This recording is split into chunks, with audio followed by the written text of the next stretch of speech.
ইয়াউমা ইয়াফিরুল মারউ মিন আখিহি ওয়া উম্মিহি ওয়া আবিহি ওয়া সাহিবাতিহি ওয়া বানিহি।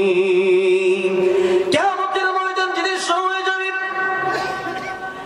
ওই দিন পৃথিবীর মানুষগুলা 50,000 বছর কিয়ামতের ময়দানে দাঁড়ায় থাকা লাগবে।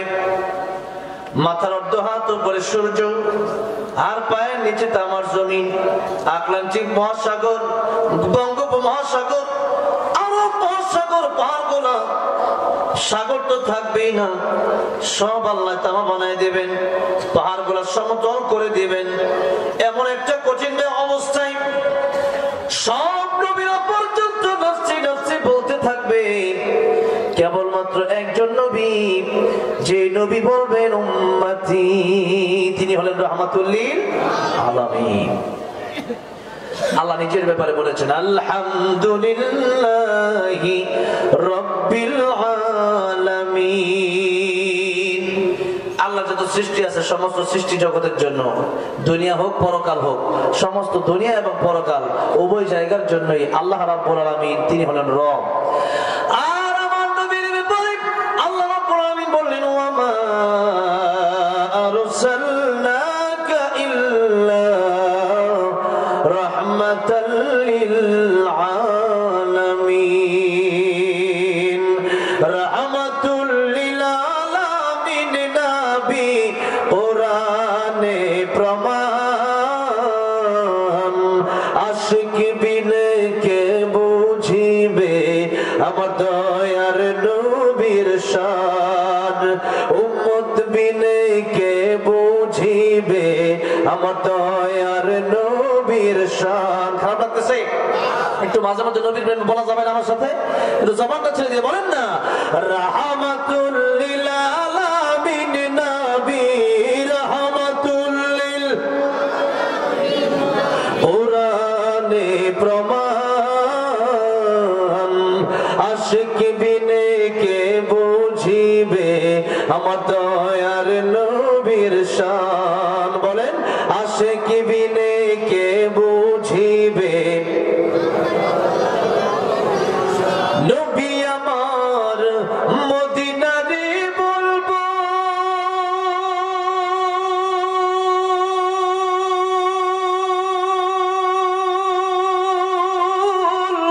আমার আল্লাহ ভালোবেসে নামটি দিলেন হাবিবে রাসূল। আল্লাহু আকবার বলে, নবী আমার মদিনারে বলবো,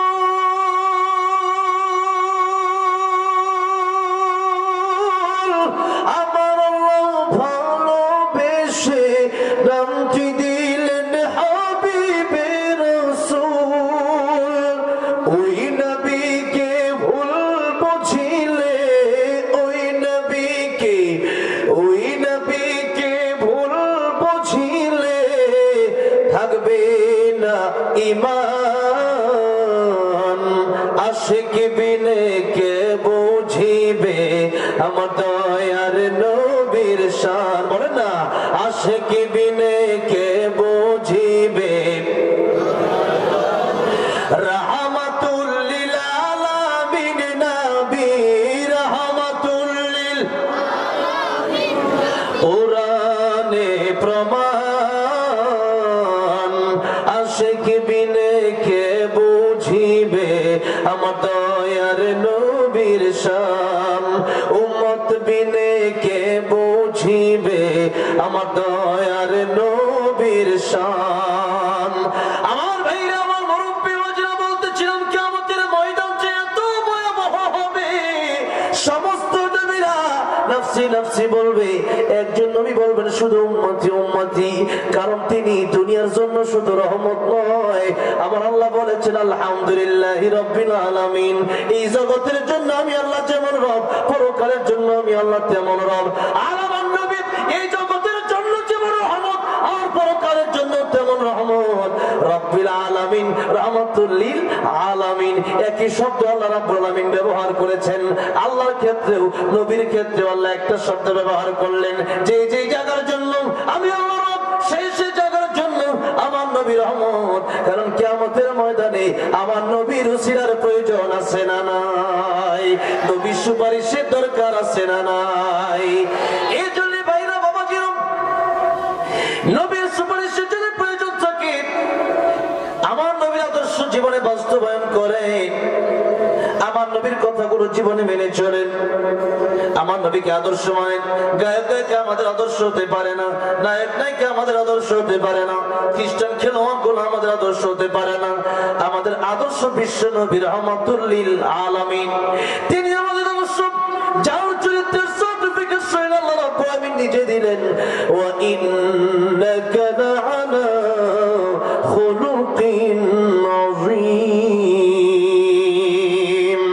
এত সুন্দর চরিত্র পৃথিবীতে আর কোন মানুষকে আল্লাহ রাব্বুল আলামিন দান করেন নাই। আমার ভাইরা, আমার বাবাজিরা, জীবনে যিনি একটা মিথ্যা কথাও বলেন নাই, দুষ্টুমি করে একটা মিথ্যা কথাও বলেন নাই। আর আমরা মিথ্যা কথা বলি কি বলি না? নামাজ, যেই নবীজি বলেছেন জীবনের শেষ কথা নামাজ, নামাজ, সেই নবীর এই কথার দাম আমরা কোথায় রাখলাম? নামাজ আমরা কয়েক তো পড়ি, শুক্রবারে মুসল্লির অভাব নাই, আর 5 ওয়াক্ত নামাজই নাই। ঠিক না? ঠিক বলে আমার ভাইরা বাবাজিরা, নবীর জীবন আদর্শ যদি মানতে হয়, শুধু জোহর আসর মাগরিব অথবা জুমা পড়লে হবে নাকি? ফজরের নামাজও পড়তে হবে। ফজর নামাজ পড়ার দরকার আছে না? যেরকম সুন্নাত নয় শুধু দাওয়াতের মেহমান, সুন্নাত নয় শুধু খাওয়া শেষ মধুপান, আরো কিছু সুন্নাত আছে তুমি জানো কি? জানলেও জীবনে কখনো তা মানো কি? এই জন্য সুন্নাত যদি মানতে হয়, নবীর জীবন আদর্শ যদি আমাদের ভিতরে আনতে হয়, নবীর আদর্শ যদি বাস্তবায়ন করতে হয়, এই সুন্নাত অর্ধেক মানলে হবে না, পরিপূর্ণ মানতে হবে। আল্লাহ বলেন পরিপূর্ণ মানো। আল্লাহ বলছেন সূরা বাকারা, ইয়া আইয়ুহাল্লাযীনা আমানু উদখুলু ফিস সিলমি কাফা ওয়া লা তাত্তাবিউ খুতুওয়াতিশ শাইতান ইন্নাহু লাকুম আদুউম মুবিন। আল্লাহ বলেন ঈমানদারেরা উদখুলু, ইসলামে প্রবেশ করো, ফিস সিলমি কাফা, উদখুলু তোমরা প্রবেশ করো, ফিস সিলমি ইসলামের ভিতরে, কাফা আইতামা পরিপূর্ণ প্রবেশ করো। ওযু যদি অর্ধেক করে ওযু হবে, নামাজ 4 রাকাত মনে করে এশার নামাজ 2 রাকাত পড়ে নামাজটা হবে নাকি? হবে না। ইসলাম মানতে হলেও অর্ধেক না পরিপূর্ণ।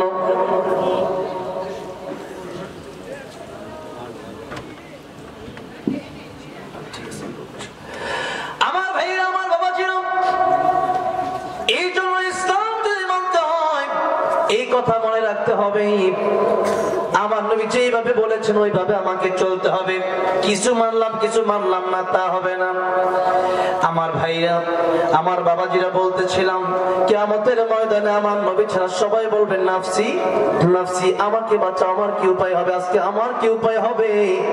সেই কিয়ামতের কঠিন ময়দানে আল্লাহ বলতেছেন তোমার ভাই কাজে আসবে না, বোন কাজে আসবে না, মা কাজে আসবে না, বাপ কাজে আসবে না। কি বললেন?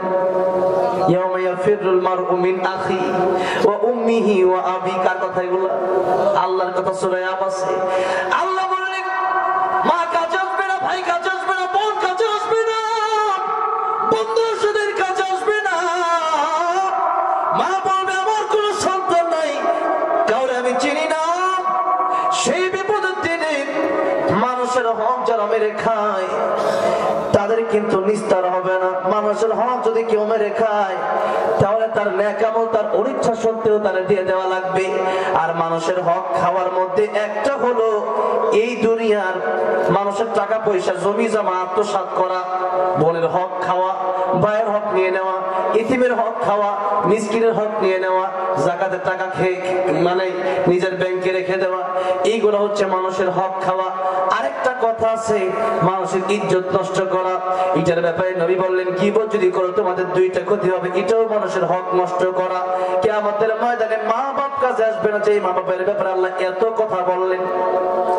যে মা বাবাকে আল্লাহ রাব্বুল আলামিন ওদের পরে সেই মা বাবার খেদমত করতে বললেন, ওই মা বাবার এত সম্মান, ওই মা বাবা কিয়ামতের ময়দানে একটা নেকি দিতে চাইবেন আল্লাহ বলেছেন। আর কিয়ামতের ময়দানে যারা একজন আরেকজনের বিরুদ্ধে গীবত করবে, নবী বলেছেন তার দুইটা ক্ষতি হবে। কয়টা ক্ষতি? দুইটা ক্ষতি হয়ে যাবে। এক নাম্বার, নিজের নেক আমল তারে দিয়ে দেওয়া লাগবে, নামাজ তারে দিয়ে দেওয়া লাগবে, সালাম তারে দেওয়া লাগবে, কোরআন তেলাওয়াত তারে দিয়ে দেওয়া লাগবে।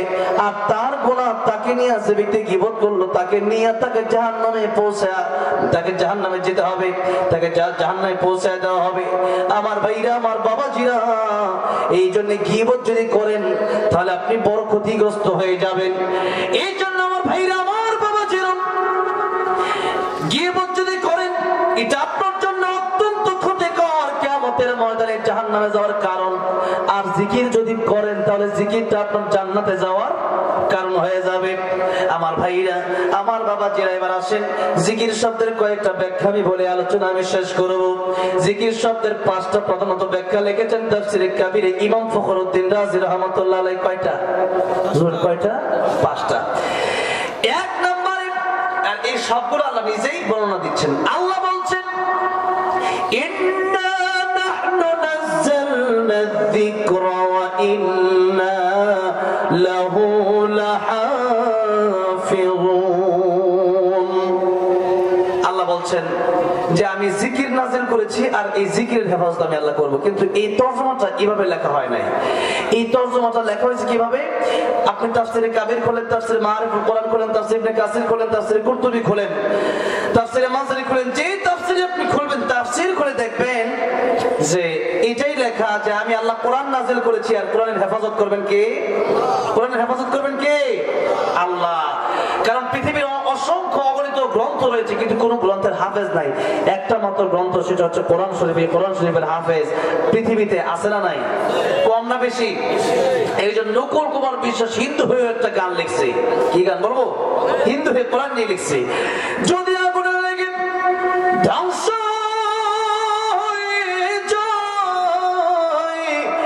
ধ্বংস হয়ে যায়,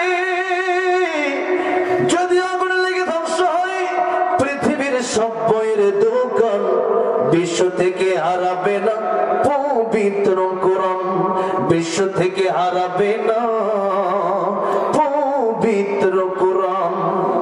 করবে কেমন করে কোরআন ধ্বংস আগুনের অতেজ? করবে কেমন করে কোরআন ধ্বংস আগুনের অতেজ? আছে বিশ্ব বড় গণিত কোরআনে হাফেজ, তার আমার ছাপি আসমানি গ্রন্থ, বাঁচাবে কোরআনের সম্মান, বিশ্ব থেকে হারাবে না পবিত্র কোরআন, বিশ্ব থেকে হারাবে না পবিত্র কোরআন। কথা ঠিক না বেঠি? আমার ভাইরা, আমার বাবাজিরা, আল্লাহ বলছেন ইন্না নাহনু নাযালনা যিকরা, এই কোরআন আমি আল্লাহ নাযিল করেছি, হেফাজত করব আমি আল্লাহ রাব্বুল আলামিন। সুতরাং হেফাজতের দায়িত্ব যেহেতু আল্লাহ রাব্বুল আলামিন নিজেই নিয়েছেন, কেউ ধ্বংস করতে পারবে না, তেমন পৃথিবীর মানুষ মেরেও ধ্বংস করতে পারবে না। আমার ভাইয়েরা, বাবাজিরা, বোঝানোর উদ্দেশ্য হলো আল্লাহ এখানে বললেন ইন্না নাহনু নাযালনা যিকর। এই জিকির শব্দের ব্যাখ্যা সব তাফসীরের গ্রন্থে এসেছে কোরআন। কি? কোরআন। তার মানে আল্লাহ বলছেন জিকিরের প্রথম ব্যাখ্যা হচ্ছে কোরআন শরীফ। ও দুনিয়ার মানুষেরা, জিকির যদি করতে হয় তাহলে প্রথমেই আল্লাহর কোরআন শরীফ পড়ার দরকার আছে না নাই? এক নাম্বার জিকির হলো আল্লাহর কোরআন শরীফ। আর আল্লাহ সূরা রহমানে বলছেন, আর রহমান, আমি আল্লাহ দয়াময়, আল্লামাল কোরআন, কোরআন শিখালাম, খালাকাল ইনসান, মানুষ বানালাম। আল্লাহ কোরআনের কথা আগে বললেন না মানুষের কথা আগে বললেন? কোরআনের কথা আল্লাহ আগে বললেন। তার মানে কোরআন শিখলে প্রকৃতপক্ষে গুণগত মানুষ হওয়া যায়। আর কোরআন যারা শিখে না, একসময় তাসলিমা নাসরিন আসাদুরের মতো নাস্তিক হয়ে এই দেশের ভিতরে আল্লামা সাইদি, আল্লামা আহমদ শফির মতো জন্য কোরআন শিক্ষার কোনো বিকল্প নাই। কোরআন যদি শিখেন তাহলে আপনি প্রকৃত মানুষ হয়ে যাবেন। কারণ যারা কোরআন শিখে তারা জানে যে এই কোরআন যেহেতু আমি শিখলাম, তারা পরকাল বুঝে, পরকালে হিসাব দেওয়ার ভয় তাদের থাকে। আর যারা কোরআন শিখে না, পরকালের হিসাব দেওয়ার কোনো ভয় তাদের থাকে না। এরা মনে করে খাও দাও ফুর্তি করো, দুনিয়াটা মস্ত বড়, এই দুনিয়ায় খেয়ে দিয়ে যাও। কিন্তু যারা কোরআন শিখে তারা জানে। ওমর রাদিয়াল্লাহু আনহু একবার যাচ্ছেন রাস্তা দিয়ে মরুভূমি, এক রাখালকে বললেন এই ছাগলগুলো কার? বললো আমার মালিকের। বললো আমার একটু দুধ দেওয়া যাবে? বললো না, আমার মালিকের ছাগল। ওমর রাদিয়াল্লাহু আনহু বলে একটা ছাগল দেও, পরীক্ষা করার জন্য বলে এটা ছাগল দেওয়া মানে তোমার কিছু টাকা দেই। রাখাল ডেকে বললো ও যুবক, তখন চিনে না ওমর রাদিয়াল্লাহু আনহুকে, বললো যে এই যে ছাগল এটা তো আমার মালিকের, আমি তোমার ছাগল বিক্রি করবো কিভাবে? আমি তো রাখাল। বললো তুমি বলবো বাঘে খেয়ে নিছে ছাগলটা। রাখাল বললো যুবক, এই যে এই কথাটা তুমি আমার বললা, আমি আমার এই ছাগলের মালিককে হয়তো জবাব দিয়ে পার পাবো, কিন্তু কিয়ামতের ময়দানে এই মালিকের কাছে আমি কি জবাব দিব? আল্লাহু আকবার বলেন। এই যদি এই ভয় যদি কারো থাকে, আল্লাহর কাছে একদিন অবশ্যই আমার জবাব দেওয়া লাগবে। লিতুজজা কুল্লু নাফসিন বিমা তাসআ। এই দুনিয়া তাহলে এমনি পাঠান নাই যে পাঠাইছে, যা করতেছে এটার হিসাব একদিন ঠিকই আমার দেওয়া লাগবে। তাহলে এই ব্যক্তি গুনাহ করতে পারে না, চুরি করতে পারে না, ডাকাতি করতে পারে না, সুদ খেতে পারে না, ঘুষ খেতে পারে। তাই জন্য কোরআন শিক্ষার কোনো বিকল্প নাই। ভাইরা বাবাজিরা, এরপর আরেকটা কথা বলি। কিয়ামতের ময়দানে সর্বপ্রথম নামাজের হিসাব হবে। কিসের হিসাব? নামাজের হিসাব হবে। আউয়ালু মা ইউহাসাবু বিল আবদি ইয়াউমাল কিয়ামাতিস সালাহ। কিয়ামতের ময়দানে নামাজের হিসাব যেহেতু হবে, নামাজ ভঙ্গের কারণ অনুষ্ঠান প্রথম কারণ হচ্ছে নামাজে অশুদ্ধ পড়া। কারণ আপনি যদি কোরআন শরীফ অশুদ্ধ পড়েন নামাজ হবে না। নামাজ যদি না হয় আপনি প্রথমে ধরা খেয়ে যাবেন। নবী বললেন নামাজের হিসাব দিতে গিয়ে যে ব্যক্তি পার পেয়ে যাবে সে সব হিসাবে পার পেয়ে জান্নাতে চলে যাবে। সুবহানাল্লাহ। তাহলে নামাজটা সঠিক শুদ্ধভাবে পড়ার জন্য আগে আমাদেরকে কোরআন শরীফ সহি শুদ্ধ করে শিখতে হবে। কি শিখতে হবে? কোরআন শরীফ সহি শুদ্ধ করে ঠিক শিখতে হবে। অনেকগুলো গজলের রিকোয়েস্ট আছে, আপনারা গজল শুনবেন? আমি শোনাবো ইনশাআল্লাহ, একটু সময় নিচ্ছি আর কি। গজল আমি শোনাবো ইনশাআল্লাহ। আজকের মাইকটা এত ভালো পাইছি, আমি অসুস্থ, আমি ভাবছিলাম যে কথাই বলতে পারবো না। আমার প্রচন্ড অসুস্থ, পিঠে থেরাপি দেওয়া, তো থেরাপি শরীরটা একটু ব্যথা আর কি, তো একটু শক্তি পাচ্ছি না ওইরকম। তারপর মাইকটা খুব ভালো। মাইকের নাম কি? এটা নিউ সাউন্ড সিস্টেম। আলহামদুলিল্লাহ, এই মাইকটা খুব ভালো। এই মাইকটা বলে বক্তারা অনেক মানে সাশ্রয় হয় বক্তাদের। আলহামদুলিল্লাহ, অনেক ভালো মাইক। মানে এই এলাকায় ফার্স্ট টাইম এত সুন্দর একটা মাইক পাইলাম। আলহামদুলিল্লাহ বলেন। আমরা অনেক ধন্যবাদ মাইকম্যান ভাই যিনি আছেন। আমার ভাইরা, আমার বাবাজিরা, এখন ওযু ছাড়া, ওযু যদি না করে নামাজ হবে? কোরআন শরীফ সহি শুদ্ধ করে না শিখলে আপনার নামাজ হবে না। এই কোরআন শরীফ আপনাকে শিখতেই হবে। কিতাব, এই কোরআন এসেছে কিতাবুন আনজালনাহু ইলাইকা লিতুখরিজান নাসা মিনাদ যুলুমাতি ইলান নূর, জাহান্নাম থেকে বাঁচায় জান্নাতে নেওয়ার জন্য। তাহলে এই কোরআন শরীফ আমাদেরকে আগে শিখতে হবে। যেহেতু বিশেষ করে আমরা মুসলিম, আমাদেরকে কোরআন না শিখে কবরে যাওয়া যাবে না। এই কোরআন নবী বলেছেন কিয়ামতের ময়দানে আল্লাহর সাথে তর্ক করবেন যে আল্লাহ, এই ব্যক্তি আমি কোরআনকে ভালোবাসছে, তুমি যদি তাকে জান্নাতে না দাও আমি কোরআন আজকে খুশি হব না, তাকে জান্নাতে দিতেই হবে। আল্লাহ বলবেন কোরআন তোমার সুপারিশ মঞ্জুর করে তাকে জান্নাতে দিয়ে দিলাম। তাহলে কোরআন শরীফ বেশি বেশি পড়ার দরকার আছে না নাই? সূরা ইখলাস 3 বার পড়লে কয় খতম কোরআন শরীফের সওয়াব? 1 খতম। একটু পড়েন তো। বিসমিল্লাহির রহমানির রহিম। কুল হুয়াল্লাহু আহাদ আল্লাহুস সামাদ লাম ইয়ালিদ ওয়া লাম ইউলাদ ওয়া লাম ইয়াকুল লাহু কুফুয়ান আহাদ। 10 পারা কোরআন শরীফের সওয়াব আছে। সুবহানাল্লাহ পড়েন। আরেকবার পড়েন। বিসমিল্লাহির রহমানির রহিম।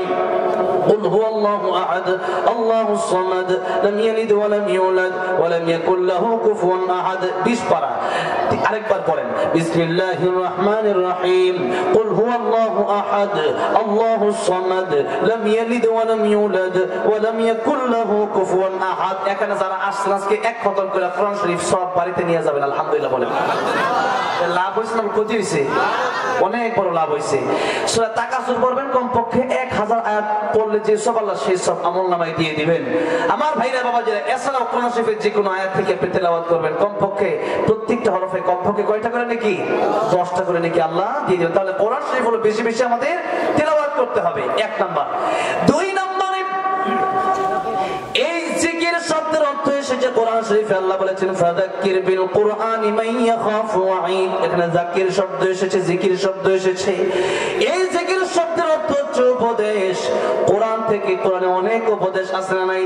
মুসা আলাইহিস সালামের ব্যাপারে উপদেশ আছে, এরপরে ঈসা আলাইহিস সালামকে নিয়ে উপদেশ আছে, মারইয়াম আলাইহিস সালামকে নিয়ে উপদেশ আছে, নূহ আলাইহিস সালামকে নিয়ে উপদেশ আছে, এই পৃথিবীতে অসংখ্য অগণিত ঘটনা ঘটে যাওয়া অনেক উপদেশ আল্লাহ আমাদের জন্য শিক্ষণীয় করে রেখেছেন। এই উপদেশগুলো আমাদেরকে শিখতে হবে, জানতে হবে। কোরআন শরীফের ব্যাখ্যা, কোরআন শরীফের তাফসীর, কোরআন শরীফের ব্যাখ্যা, কোরআন শরীফের তাফসীর আমাদের জানতে হবে, শুনতে হবে। 3 নম্বরে আল্লাহ রাব্বুল আলামিন বলেন জিকিরের শব্দের অর্থ কি হবে। সূরা জুমাতে আল্লাহ বললেন, ইয়া আইয়ুহাল্লাযীনা আমানু ইযা নুদিয়া লিস-সালাতি মিন ইয়াউমিল জুমআতি ফাসআউ ইলা যিকরিল্লাহি ওয়া যারুল বাই'। আল্লাহ বললেন, ওই বান্দারা জুমার দিন যখন মসজিদে আযান হয়ে যায় তখন তোমরা নামাজের দিকে চলে যাও। কোন দিকে চলে যাবে? নামাজের দিকে যাও। এখানে নামাজ শব্দ নাই। ফাসআউ ইলা যিকরিল্লাহ, আল্লাহ জিকিরের দিকে দৌড়াও। আল্লাহ জিকির মানে তোমরা নামাজের দিকে তখন দৌড়াও। তাহলে জিকির শব্দ 3 নম্বর অর্থ হচ্ছে নামাজ পড়া। নামাজ পড়লে জিকির হবে কি? কি পড়া? নামাজ পড়া। তাহলে পড়বেন তো নামাজ? হ্যাঁ, যেহেতু কিয়ামতের ময়দানে এটাই আপনার প্রথম হিসাব হবে। 4 নম্বর জিকির শব্দ অর্থ আল্লাহ কোরআন শরীফে বর্ণনা করে বলছেন, ওয়ামান আ'রাদা আন যিকরি ফাইন্না লাহু মাঈশাতান দানকা ওয়া নাহশুরুহু ইয়াওমাল কিয়ামাতি আ'মা। আল্লাহ বললেন, আমি আল্লাহর আইন যারা মানবে না এদের জীবনকে আমি আল্লাহ সংকীর্ণ করে দেব। এখানে জিকির মানে আল্লাহর আইন। জিকির মানে কি? আল্লাহর আইন। আল্লাহর আইন মানতে রাজি আছেন না নাই? শুধু ঘরে মানলে হবে না, সংসদেও মানতে হবে, সব জায়গায় মানতে হবে। কোন জায়গায় বাদ রাখা যাবে না। আল্লাহর কোরআনের আইন কিন্তু ঘরে চলবে না, বাইরেও চলবে, সব জায়গায় মানতে হবে। যারা বলেন ঠিক না ঠিক? আমার ভাইরা, আমার ভাই, এই জন্য আল্লাহর আইন মানে হচ্ছে ঘর থেকে শুরু হবে রাষ্ট্র পর্যন্ত সব জায়গায় কার আইন চলবে? আল্লাহর আইন। আল্লাহর আইন যদি হয় তাহলে চোর থাকবে না, ডাকাত থাকবে না। যখন চোরের হাত কাটা হবে আর তখন দেখবেন চোর কমে গেছে, ডাকাত কমে গেছে। ঠিক না ঠিক? এই জন্য আল্লাহর আইন যখন দেশের মধ্যে চালু হয়ে যাবে তখন এই দেশ সুন্দর একটা সমাজে গড়ে উঠবে। আর যদি আল্লাহর আইন চালু না করা হয়, আপনি যত কিছুই বলেন না কেন, এই দেশে কোনোদিন শান্তি আসতে পারে না। আল্লাহ বলেন, তোমাদের জীবনকে আমি সংকীর্ণ করে দেবো। 2 নম্বর, কিয়ামতের ময়দানে আমি আল্লাহ রাব্বুল আলামিন তোমাদেরকে অন্ধ বানায় ওঠাবো। কি বানায় ওঠাবো? অন্ধ বানায় ওঠাবো। তাই আল্লাহর আইন এই দুনিয়াতে আমাদের বাস্তবায়ন করতে হবে। আল্লাহ বলেন, আমার আইন মেনে নাও। আমার আইন যদি তোমরা না মানো, আল্লাহ সূরা রহমানে বলছেন, ইয়া মা'আশারাল জিন্নি ওয়াল ইনসি ইন ইসতাতা'তুম আন তানফুযু মিন আকতারিস সামাওয়াতি ওয়াল আরদি ফানফুযু লা তানফুযুনা ইল্লা বিসুলতান। আল্লাহ বলেন, আমার আইন যদি তোমাদের কাছে ভালো না লাগে, আমার আকাশ জমিন ছেড়ে তোমরা বের হয়ে যাও। আল্লাহর আকাশ, আল্লাহর জমিন ছেড়ে বের হয়ে যাওয়ার মতো ক্ষমতা এই পৃথিবীতে কোনো মানুষের আছে? জরুর আছে? নাই। থাকতে হলে পৃথিবীতেই থাকতে হবে। শুধু এই পৃথিবী কেন, আমাদেরকে বানাইছে কে? কে বানাইছে? আল্লাহ। সুতরাং গোলামি করতে হবে কার? আল্লাহর আইন মানতে হবে কার? কেবলমাত্র আল্লাহর। আল্লাহ বলছেন, তাবারাকাল্লাযী বিয়াদিহিল মুলক ওয়া হুয়া আলা কুল্লি শাইইন কাদির। এই আকাশ জমিন যা কিছু আসে সব কিছু তো আমি আল্লাহরই হাতে। আমি আল্লাহ মালিক, তোমরা আমার গোলাম। এই সময় তোমাদেরকে দেওয়া হলো পরীক্ষার জন্য। এই সময়কে তোমরা গুরুত্ব দাও। এই সময়টাতে তোমরা কেবলমাত্র আল্লাহর আইন চাই মানো। আল্লাহ পরের আয়াতে বলছেন, আল্লাযী খালাকাল মাউতা ওয়াল হায়াতা লিয়াবলুয়াকুম আইয়ুকুম আহসানু আমালা। আমি আল্লাহ মরণের হায়াতকে সৃষ্টি করলাম তোমাদেরকে পরীক্ষা করার জন্য। এই সময় তোমাদের পরীক্ষার হল। তাই নবী এক হাদিস শরীফের ভিতরে বলছেন, এই সময়কে তোমরা গুরুত্ব দাও। ইগতানিম খামসান ক্বাবলা খামসিন শাবাবাকা ক্বাবলা হারামিক। নবী বলেন, 5টা সময়ের আগে 5টা সময়কে তোমরা মূল্য দাও। 1 নাম্বার, যৌবনকাল থাকা অবস্থায় বৃদ্ধ হওয়ার আগে তোমরা এই সময়কে মূল্য দাও, কারণ কার মরণ কখন চলে আসে আমাদের কারো জানা নাই। এই জন্য ইবাদত এখনই বেশি বেশি করতে হবে। 2 নম্বরে নবীজি বললেন, ও আমার উম্মতেরা, সিহাতাকা ক্বাবলা সাকামিক, তোমরা অসুস্থ হয়ে যাওয়ার আগে সুস্থতাকে মূল্য দাও, কারণ অসুস্থ হয়ে গেলে বোঝা যায় সুস্থতা কত বড় নিয়ামত। ঠিক না ঠিক বলেন? 3 নম্বরে বলেন, গিনাকা ক্বাবলা ফাকরিক, টাকা পয়সা যদি কারো থাকে, এই টাকা পয়সার মালিক কেউ ইচ্ছা করলেই হতে পারে না। কেউ ধনী কেউ গরিব, এটা আমার আল্লাহর ইচ্ছা। টাকা পয়সার মালিক একজন বানায়, জবান খুলে বলেন তিনি কে? আল্লাহ। এজন্য নবী বললেন, টাকা পয়সা যদি থাকে, তোমরা ফকির হয়ে যাওয়ার আগে সকালবেলার ধনী তুমি ফকির, সন্ধ্যাবেলা এই টাকা পয়সা আল্লাহর রাস্তায় তোমরা কিছু দান করো, মসজিদ মাদ্রাসায় দান করো। নবীজি হাদিস শরীফের ভিতরে বললেন, ইদা মাতাল ইনসান ইনকাতা আনহু আমালুহু, মানুষ যখন মরে যায়, মানুষের আমল করতে পারে না, নামাজ পড়তে পারে না, রোজা রাখতে পারে না, হজ করতে পারে না, তখন তার কবরে কোনো আমল আর বাকি থাকে না। 3টা আমল বাকি থাকে। একটা হলো সদকায়ে জারিয়া, একটা কি? সদকায়ে জারিয়া। আবার 4টা জিকিরের 5টাতে 4 নাম্বারের ভিতরে এই কথাগুলো বলতেছি, আরেকটা বাকি আছে, অল্প সময় শেষ করব। এই কথাটা এই জন্যই বলতেছি, যেহেতু আমাকে আরেকটা দায়িত্ব দেওয়া হয়েছে। এই মসজিদ কার ঘর? যদি বলেন কার ঘর? আল্লাহর ঘর। গতকাল গাজীপুরের প্রোগ্রাম ছিল, সেটাও একটা মসজিদের জমি কেনার উদ্যোগে একটা প্রোগ্রাম নিয়েছে তারা, যে মসজিদ জমি কিনবে। বলছে হুজুর 55টা জায়নামাজ লাগবে। কয়টা জায়নামাজ? 55 জায়নামাজ, এক এক জায়নামাজ 4,500 করে। আমি গুনতে গুনতে দেখলাম 55, আমি ভাবলাম যে 30 জন পাই কিনা, এরপর দেখলাম 55 জায়নামাজ পুরোটাই উঠে গেল, পুরো জমির দাম উঠে গেছে। আলহামদুলিল্লাহ বলেন। তারা আলহামদুলিল্লাহ দিল। আমার বাড়িতে গাজীপুরেই। তো এই যে আজকে আপনারা এসেছেন, মান বানা লিল্লাহি মাসজিদান বানাল্লাহু লাহু বাইতান ফিল জান্নাহ, এটা তো হাদিস শরীফ আছে। আল্লাহর ঘর মসজিদ যারা বানাবে,